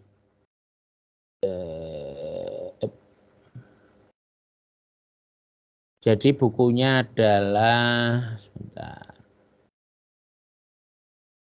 Ini Research Method for Business. Karangannya Umas Karan dan Roger Bugi gitu ya. Di dalamnya isinya adalah bahwa sebuah riset itu bisa applied research atau basic research. Ya, ini kebetulan karena bisnis maka ini dilakukan oleh manajer, gitu ya. Anda skripsi itu masuknya dalam basic research. Ya, kalau applied research itu apa namanya? Biasanya kemudian tadi ketika saya akan menjual sesuatu, apakah dia laku tidak, gitu ya. Lebih kepada problem solving, gitu ya. Terus kemudian, nah ini yang kemudian apa namanya? Di bab 2 ini yang apa namanya saya sebutkan tadi, ya, bahwa kemudian sebuah penelitian itu harus purposiveness. Ya, purposiveness itu Anda punya tujuan. Ya, has started the research with a definite aim atau purpose. The focus is on increasing commitment to employee organization. Nah, ini salah satu permasalahan yang ingin di-highlight gitu ya. Ada masalah mengenai komitmen. Gitu. Misalnya pegawai itu sering turnover-nya tinggi, keluar, ada yang baru lagi dan lain-lain gitu ya. Nah, seperti itu. Ya, jadi kemudian tujuannya seperti apa? Yang kedua adalah rigor. Nah, tadi bahwa anggap bahwa diri Anda itu bukan siapa-siapa. Maka saya harus refer pada seseorang yang sudah menulis sesuatu, bisa dibaca banyak orang, bisa dipahami banyak orang, ya toh. Maka kemudian desain-desain tersebut tadi harus a good theoretical basis. Tadi saya bilang basisnya adalah teori tadi. Teori itu menyatakan begini. Nah, yang namanya teori muncul itu dari penelitian-penelitian sebelumnya berkali-kali, sehingga pernyataan tadi bahwa kemudian harus dimulai dengan niat menjadi perilaku itu menjadi sesuatu yang kemudian mendasari kenapa kita berpendapat berpendapat tertentu, hal tertentu, ya. Termasuk tadi gunakan kuantitatif, kualitatif itu kemudian a sound methodological design. Nah, hal ini maka kemudian pendapat saya tadi, misalnya contohnya kemarin saya tanyakan di pertemuan dosen gitu ya. Misalnya saya diminta untuk menjadi konsultan di Citraland misalnya. Saya harus meletakkan iklan saya itu di kiri pintu atau di kanan pintu. Ya. Yang kemudian saya lakukan adalah tadi saya berada di Citraland itu paling depan kan ada McD ya. Saya duduk di McD, di situ dari jam pagi buka itu, terus kemudian saya lihat orang pertama kali melihat ke kanan atau ke kiri dulu. 1, 2 saya tally itu, saya kemudian hitung ada berapa orang yang melihat kanan, ada berapa yang melihat kiri. Pagi, siang, pada saat makan siang, saya duduk di situ lagi kira-kira 1-2 jam gitu ya, saya tally lagi. Terus kemudian nanti malam, saya lihat di situ atau sore sampai malam, sore dan malam gitu ya, sore juga, malam juga, saya tally lagi. Gitu. Dari dasar tersebut, hasilnya lebih banyak mana orang melihat kiri dan kanan, saya kemudian akan melakukan rekomendasi. Oh Pak, dipasang di kiri. Dari penelitian saya yang saya lakukan dengan cara ini, di waktu ini, dan lain-lain, kenapa saya melakukan hal ini, hal itu, dan lain-lain, maka kemudian saya menyarankan untuk di kiri dan kanan. Itu yang disebut triggers. Ya, seperti itu. Oke, terus testability. Testability is a property that applies the hypothesis of a study. Kemudian tadi Anda mendefinisikan hipotesis, ya, disebut sebagai tentative testable statement. Jadi pernyataan Anda yang kemudian harus diuji lagi atau bisa diuji gitu ya. Nah, hipotesis ini asalnya dari teori, jadi ya. Terus kemudian which is based on the logical belief of researcher. Anda mau menggunakan teori yang mana tadi? Ya, itu yang mendasari Anda. Ya. Nah, terus kemudian testable. Ya. Tidak semua hipotesis dapat diuji. Non-testable hypotheses are often fake statement. Ya. They put forward something that cannot be tested experimentally. A famous example of hypothesis is not testable is the hypothesis that God created the earth. Bisa diuji nggak? Nggak mudah kan? Bahwa kemudian Tuhan itu menciptakan bumi. Ya. Itu nggak mudah untuk hipotesis itu tidak mudah untuk diuji, ya. Termasuk juga berikutnya ada replicability. Orang lain bisa melakukan penelitian lagi, ya toh? Sehingga kemudian ketika hasil orang lain itu mendukung Anda, terus atau kemudian membantah Anda dan lain-lain, maka kemudian teori itu akan berkembang tadi, ya. Replicability. Ya, terus kemudian precision and confidence, apapun yang Anda lakukan itu Anda harus lakukan dengan ini Anda yakin seberapa yakin. Ya. Terus kemudian presisinya seberapa besar gitu ya. Maka kemudian significant levelnya kan macam-macam. Ada yang kemudian margin of error-nya adalah 5%, berarti 95% Anda yakin. 1% berarti 99% Anda yakin dan lain-lain. Ya. Terus juga ada objectivity, ya. They should based on the fact that finding derived from actual data. Tadi yang kiri atau kanan tadi kan aktual data yang Anda lakukan. Dan syukur-syukur Anda tidak melakukannya sendiri. Anda punya orang lain yang melakukan hal itu juga. Ya, sehingga kemudian tidak ada bias. Ya. Seperti itu. Ya, termasuk juga generalizability-nya tadi, apakah ini bisa diterapkan di populasi yang lain, gitu ya. Termasuk juga parsimoni. Parsimoni itu sedikit untuk banyak. Ya, Anda menggunakan sedikit variabel, tapi kemudian Anda bisa menyimpulkan suatu hal yang kemudian kebenarannya itu lebih besar, gitu ya. Nah, itu parsimoni. Itu sih saya pikir yang bisa saya sampaikan, Mas Jubakti.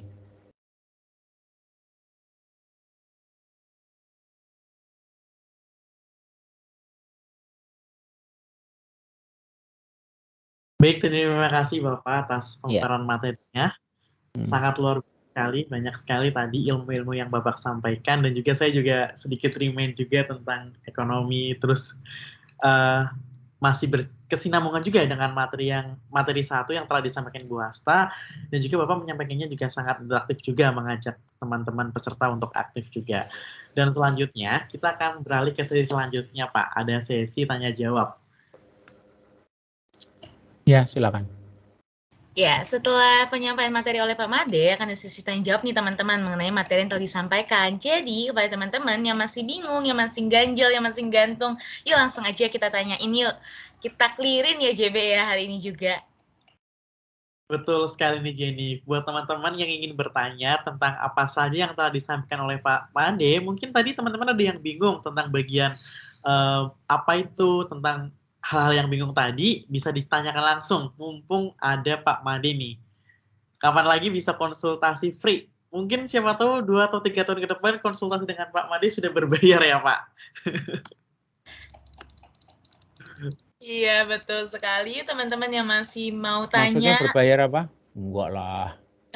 Anda boleh datang ke meja saya kapan saja, tanya apapun boleh kok. Saya tidak komersil.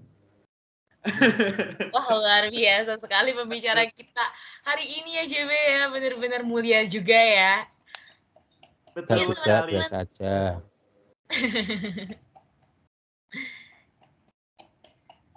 Ya teman-teman yang mau tanya bisa langsung raise hand aja yuk. Gak usah malu-malu. Betul sekali. Siapa tahu masih ada bingung nih tentang bagaimana sih cara penulisannya atau mengaplikasinya gimana sih nanti di riset teman-teman. Langsung saja tanyakan. Mumpung kita masih bersama dengan Pak Made. Jennifer, Jubakti sama siapa mau? Mas Manalu ini boleh loh tanya. Yang saya tanyai kan Anda bertiga, yang lain-lain soalnya. Ini ada Dongan, Pasal, oh bener toh? Monggo Mas Dongan.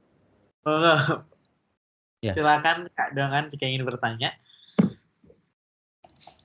Baik, terima kasih kesempatannya MC, terima kasih kesempatannya Pak.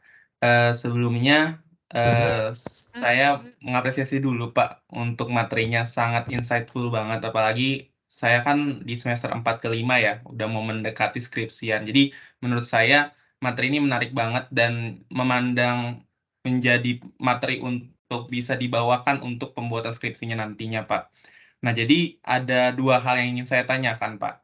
Yang pertama, tadi kan Bapak bilang di awal ya, untuk pembuatan bab 1, bab 2 akan dibahas di bab 3 gitu. Seandainya nanti dalam pembahasan bab 1 sampai bab 2 kita sudah membuat semuanya, kita sudah melakukan hipotesis dan lain sebagainya. Tetapi di bab 3, hipotesis itu tidak mampu kita jawab, karena kurangnya data dan lain sebagainya. Apa yang harus kita lakukan Pak? Apakah kita sebaiknya mengulang dari bab 1 lagi penelitiannya? Apakah ada jawaban yang bisa kita paparkan di bab 3 tersebut sehingga dapat kita selesaikan di bab 3-nya? Itu yang pertama, Pak. Sama yang kedua, Bapak tadi kan menerangkan mengenai konsep one tail sama two tail. Itu penerangannya bagaimana ya, Pak? Saya kayak menarik gitu, tapi kurang mengerti apa konsepnya gitu, Pak. Itu aja. Terima kasih, Pak. Ya. Mungkin perlu diluruskan dulu ya, bahwa bab 1 itu adalah pendahuluan ya, atau kemudian di situ Anda cerita kenapa perlu diteliti, permasalahan penelitiannya apa, termasuk pertanyaan penelitian. Permasalahan penelitian sama pertanyaan penelitian beda ya. Permasalahan penelitian tadi misalnya penurunan penjualan, peningkatan penjualan, gitu. Peningkatan kunjungan misalnya seperti itu masalah penelitian ya. Pertanyaan penelitiannya bisa saja apakah kemudian orang datang ke situ karena atraksinya ya toh? Atau kemudian harganya, atau bisa saja karena fasilitasnya misalnya seperti itu ya, kunjungan ke satu daerah tertentu misalnya seperti itu kan pertanyaannya. Nah, dapat tadi kenapa kok fasilitas, terus kemudian harga, terus kemudian karena atraksinya misalnya itu didapatkan dari penelitian terdahulu. Bahas di bab 1 sedikit saja. Nanti di bab 2 baru dibahas lebih mendalam lagi. Gitu. Kenapa kemudian tadi harga menjadi pertimbangan orang untuk datang ke tempat wisata tersebut. Fasilitas juga demikian, terus kemudian atraksi juga demikian. Ya kan? Sudah pada pernah ke Karimun Jawa? Belum ya? Pak. Belum. Karimun Jawa itu opsinya banyak. Anda bisa naik pesawat, kapal laut, yang jelas naik mobil nggak bisa. Ya, karena nyebrang laut. Kalau naik mobil Anda harus paling tidak naik kapal feri. Ya, toh? Pertimbangan yang lain bahwa kemudian Anda bisa berangkat dari Kendal, dari Semarang, ataupun dari Jepara. Ya, saya nggak tahu apakah dari Surabaya bisa dan lain-lain ya. Tapi yang jelas yang reguler itu ada dari Kendal, Semarang, dan Jepara. Jepara itu ada kapal cepat, ya, ada kapal nelayan, ada kapal feri. Kapal feri kalau nggak salah 6 jam, kapal cepat itu 2 jam, kapal yang lain 4 jam. Kalau kapal nelayan itu bisa 8 jam kalau nggak salah. Gitu. Tinggal Anda mau experience yang mana. Artinya kan solusi transportasinya itu. Berarti kan hal-hal yang dipikirkan orang ketika dia punya berbagai macam alternatif transportasi, gitu. Fasilitas tadi ya, bahwa kemudian saya bisa ke sana dengan kalau saya punya duit banyak saya bisa naik pesawat, saya nggak terlalu banyak atau waktu saya nggak banyak saya bisa naik yang lebih cepat lagi dan lain-lain, gitu ya. Nah itu didapatkan dari kemudian penelitian sebelumnya. Bahas sedikit, di bab 2 dibahas lebih dalam lagi, gitu ya. Apa yang disebut fasilitas, apa yang disebut harga, gitu-gitu ya. Harga itu kan bisa saja harga transportasi, harga penginapan, harga makan, dan lain-lain lah, bisa seperti itu. Terus kemudian tadi dihipotesiskan, tidak semua, tadi ya, hipotesis itu kan tentatif. Ya. Tapi tentatif itu didasarkan pada sesuatu yang secara teoritis tadi. Atau sudah pernah diteliti sebelumnya. Kalau tidak terbukti, ya nggak masalah. Justru itu yang menarik. Bisa saja bahwa penelitian Anda itu menjadi menarik karena misalnya ada penelitian mahasiswa saya nih. Pak, di penelitian terdahulu itu yang namanya sosial media marketing dia, ya misalnya posting di Instagram dan lain-lain itu membuat orang tertarik untuk atau kemudian meningkatkan pemahaman mereka terhadap merek. Nah, dalam hal ini itu nggak terbukti, Pak. Hipotesisnya nggak terbukti. Lah kenapa saya tanya gitu toh? Karena begini, Pak, yang dipost oleh perusahaan tersebut itu repost dari kemudian posting-posting konsumennya atau followers atau kemudian orang-orang yang ada di Instagramnya si perusahaan tersebut. Jadi bukan sesuatu yang diupayakan oleh mereka untuk memperkenalkan merek tersebut. Oh ya terjawab makanya. Sebenarnya kan itu tidak didesain. Tapi sesuatu yang muncul di entah dari mana asalnya, ya toh, itu aja di repost. Kalau kemudian Anda memposting sesuatu yang berniat untuk kemudian meningkatkan pemahaman orang terhadap merek Anda, kan berbeda. Bukan hanya repost. Nah itu. Jadi itu yang menarik justru. Kenapa kok di penelitian Anda ini tidak terdukung hipotesis Anda? Ya, jadi tidak semua hipotesis itu terdukung, justru yang menarik biasanya yang tidak terdukung tersebut. Bisa saja Anda melakukan literatur review-nya serampangan, ya toh? Bisa saja karena kemudian ada fenomena yang menyebabkan hipotesis itu tidak terbukti. Dan itu diketahui ketika Anda sudah melakukan penelitian empiris itu tadi. Ya, itu di bab 4 nanti hasilnya. Apakah terdukung atau tidak itu di bab 4. Ya, seperti itu. Itu. Terus kemudian apalagi ya tadi yang nomor 2, Mas? Yang konsep one tail sama two tail tadi, Pak. Jadi kalau one tail sama two tail itu dilihat di hipotesis, itu berarti ada arahnya. Kalau ada arahnya hubungannya positif ataupun negatif itu biasanya one tail.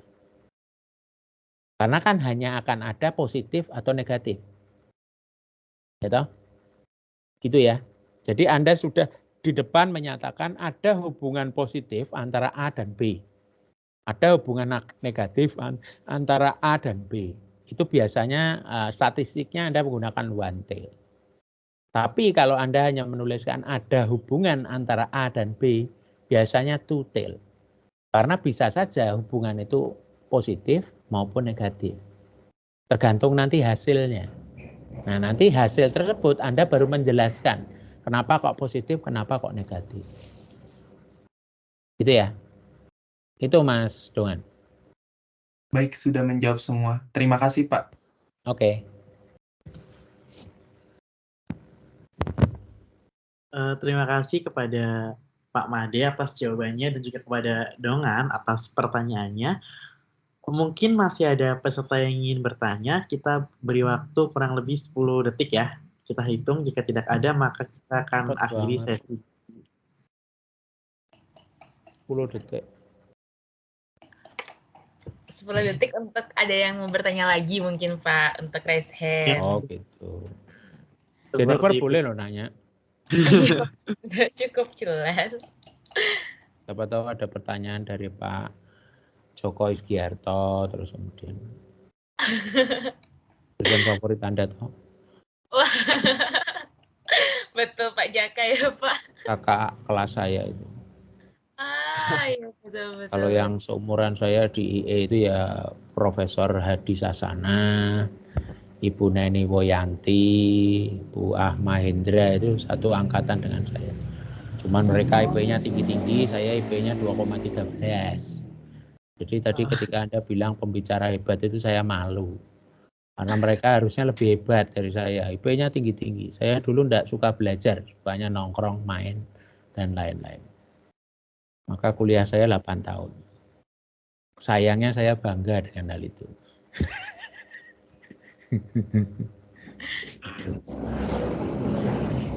Ya, ada yang lain? Ini sepertinya kita mengganggu waktu teman-teman sekalian sih.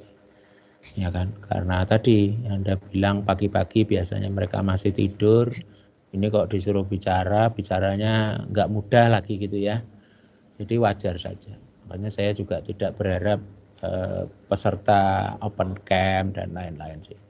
Ya semoga saja yang saya sampaikan bisa dipahami. Kalau kemudian suatu saat ada yang kurius pengen tanya lagi, ruangan saya di gedung A, foto saya ada di sana. Anda bisa tanya, ada Mas Dwi di situ, atau kemudian satpam di depan itu ada berbagai ruangannya Pak Made mana biasanya ditunjukkan, gitu ya. Oke.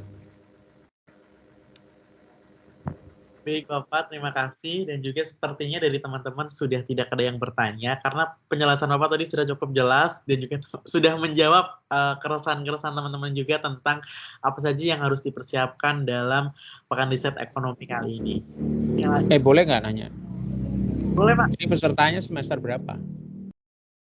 Bisa dijawab langsung teman-teman panitia mungkin, Mas Dongan.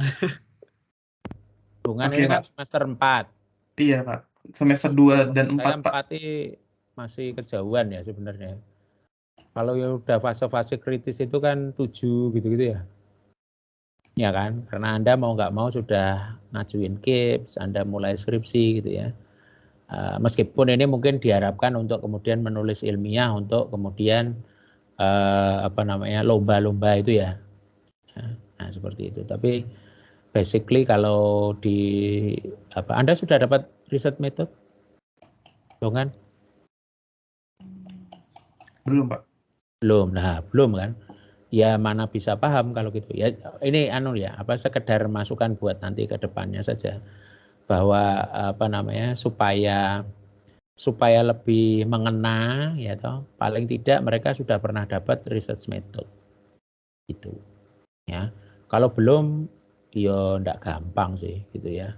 Meskipun basic riset apa ya intinya itu tadi bahwa ada permasalahan, Anda kemudian ingin tahu lebih jauh, kemudian Anda mencari informasi untuk kemudian memberi jawaban yang kemudian jawaban terhadap pertanyaan penelitian Anda itu. Ini kayaknya saya kenal ini yang baru muncul ini. Mahasiswaku toleh. Iya, Mas. Iya, Pak. Oh, gitu. Hati-hati karena saya biasanya kenal wajah mahasiswa saya. Apalagi rambut dia kan khas. Mas apa Mas jenengmu? Danang, Pak. Oh, Danang. Ya wes. Ya, kalau nama kadang lupa, kalau wajah biasanya ingat. Ya. Meskipun mahasiswa cenderung untuk melupakan saya kalau pernah dapat E.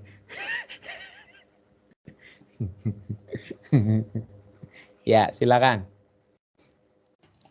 Oke, baik. Terima kasih Bapak. Sekali lagi kami ucapkan atas pemaparan materi yang telah diberikan oleh Bapak. Begitu banyak pengetahuan yang dapat kita ambil dari penjelasan Bapak. Mari kita beri tepuk tangan yang meriah buat Pak Made sekali lagi. Terima kasih Pak. Dan tanpa mengurangi rasa hormat, apabila Pak Made masih terdapat kesibukan lainnya atau acara lainnya, kami persilahkan untuk meninggalkan room meeting Bapak. Sekali lagi kami ucapkan terima kasih ya Pak. Semoga Bapak sehat selalu. Oke, terima kasih banyak. Mohon maaf kalau ada sesuatu yang mungkin tidak terlalu jelas gitu ya. Ya tadi, silakan datang ke tempat saya, mau protes ya boleh, mau ngapa-ngapain ya boleh. Belum tentu dijawab sih, tapi kemudian paling tidak Anda sudah berusaha. Gitu ya. Assalamualaikum. Waalaikumsalam. Terima kasih Pak Made. Ya. Baik teman-teman, setelah mendengar materi dari pembicara kita hari yang sangat luar biasa dengan poin materi menjelaskan tahapan-tahapan penulisan karya ilmiah dimulai dari bab 2 sampai bab 3, juga tadi dijelaskan apa aja sih yang perlu diperhatikan dalam penulisan karya ilmiah, terutama pada bagian bab 2 dan bab 3, juga dijelaskan nih tadi teman-teman bagaimana cara mensitasi literatur yang digunakan dalam penulisan karya ilmiah, dan contoh dari bab 2 dan bab 3, serta sharing session nih di awal tadi mengenai topik yang berkaitan mengenai pemanfaatan teknologi oleh mahasiswa dalam membangun perekonomian di era 5.0. Ada nih beberapa hal yang menjadi tugas peserta pre dalam mempraktekkan ilmu serta pengetahuan yang telah didapatkan. Oleh karena itu, kami harap peserta mendengarkan dan memperhatikan sebaik-baiknya penugasan yang akan diberikan. Kepada operator, dipersilakan menampilkan penugasan.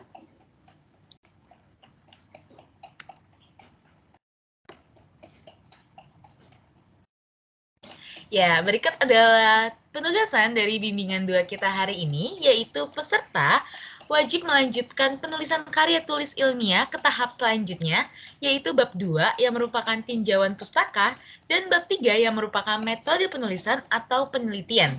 Peserta diperbolehkan memperbaiki dan melengkapi penulisan sebelumnya, yaitu bab 1, apabila masih terdapat kesalahan, dan format nama file untuk tugas ini yaitu nama_nim_subtema dan dikumpulkan dalam bentuk PDF melalui link bit.ly pengumpulan strip tugas strip bimbingan 2 paling lambat pada hari Jumat 28 Juli 2023 pukul 12 siang.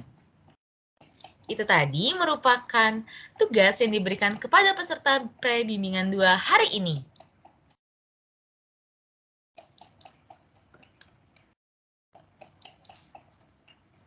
Betul sekali teman-teman semuanya. Tadi merupakan tugas-tugas yang wajib dikerjakan oleh teman-teman semuanya. Jadi teman-teman jangan lupa untuk mengerjakan ya.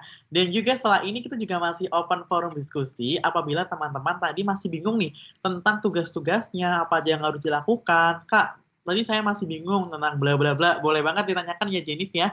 Dan juga akan langsung dijawab oleh teman-teman panitia. Dan bagi teman-teman yang ingin bertanya, langsung saja mengaktifkan fitur Raisen ya teman-teman.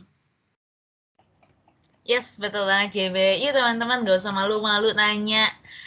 Entah daripada kita nggak nanya sesat gitu ya di jalan mengerjakan tugasnya atau ada kendala nanti di tengah jalan, dengan kita langsung clearin di awal nih, hari ini juga. Ya teman-teman, apakah masih ada yang bingung? Yuk yang mau nanya. Tapi kayaknya dilihat-lihat teman-teman udah nggak ada yang bertanya karena udah jelas banget nih. Karena teman-teman dari tadi kan memperhatikan dari awal sampai akhir. Dan tugasnya juga sudah dibaca dengan baik-baik. Jadinya kayaknya teman-teman udah nggak ada yang bertanya nih Jenny. Karena teman-teman udah pintar-pintar semuanya kelihatannya ya. Pemahamannya sangat luar biasa. Yes, betul banget. Di sini juga aku nggak ngelihat ada yang raise hand, berarti kita anggap sudah cukup jelas ya teman-teman untuk penugasan kedua kali ini. Oke, kita anggap clear ya. Mungkin kita hitung 5 mundur ya. 5, 4, 3, 2, 1. Oke, berarti teman-teman udah clear semuanya. Dan juga sesi forum diskusi ini sebagai pertanda bahwa acara kita akan segera berakhir. Dan terima kasih teman-teman atas partisipasi aktifnya selama keberjalanan acara ini. Semoga ilmu-ilmunya dapat bermanfaat. Dan karena tadi kita sudah mengawali acara ini dengan berdoa, sehingga acara ini dapat berjalan dengan lancar, maka dari itu kita harus berdoa kembali, menundukkan kepala sejenak atas kelancaran acara ini. Berdoa sesuai kepercayaan masing-masing, dipersilakan. Berdoa tidak pernah selesai. Alhamdulillah acara ini dapat berjalan sesuai apa yang kita harapkan dengan pemateri yang sangat luar biasa sekali tentunya. Sekali lagi, kami ucapkan terima kasih kepada pembicara kita pada hari ini, panitia pelaksana serta para peserta PRE 2023 yang telah meluangkan waktunya untuk dapat menghadiri bimbingan 2 PRE 2023. Semoga para peserta dapat menjaga semangatnya dalam mengikuti rangkaian PRE 2023 ini dengan semangat dan penuh tanggung jawab sampai rangkaian acara nanti selesai. Betul sekali. Semoga teman-teman semuanya semangatnya tetap dijaga sampai akhir karena kita masih ada bimbingan selanjutnya nih. Jadi buat teman-teman semuanya tetap semangat dan juga dijaga kesehatannya. Dan bagi teman-teman yang ingin mengenal aku dan Jenif lebih dalam, bisa follow Instagram kami, ada aku @jubaket. Dan aku @jenny.nat. Dan bagi teman-teman yang ingin mengundang kami untuk mengisi acara teman-teman dengan suara kami yang sangat khas dan meriah banget ini, teman-teman bisa calling-calling kita ya Jenif ya.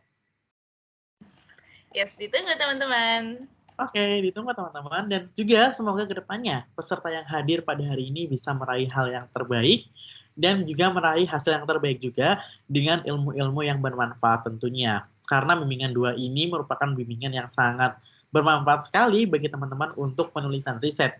Dan kami juga akan menghadirkan kembali bimbingan 3 di minggu selanjutnya. Jadi teman-teman tetap stay tune dalam Pekan Ekonomi 2023 ini.